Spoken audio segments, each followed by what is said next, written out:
This is the Lone Crater YouTube. We hope this video helps. You have admin rights and backups ready. Now begin.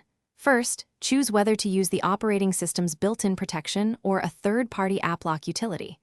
Once chosen, install or enable it and grant required permissions for file and app control. Make sure two-factor authentication is active for your account where available.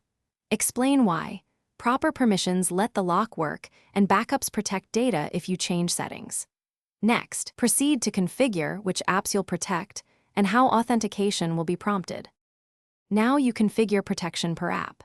Start by selecting each target application and pick the lock method, PIN for speed, password for strength, biometric for convenience.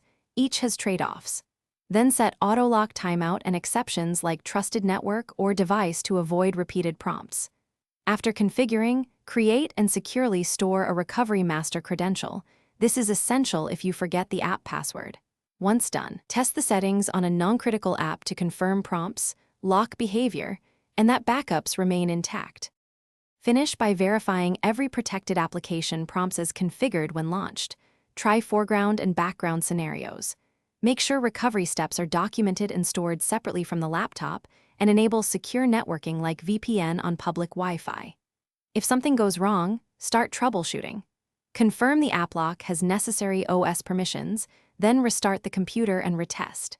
If issues persist, reinstall or update the locking tool. Restore settings from backup, and only then reset the master credential to avoid data loss. Thanks for watching.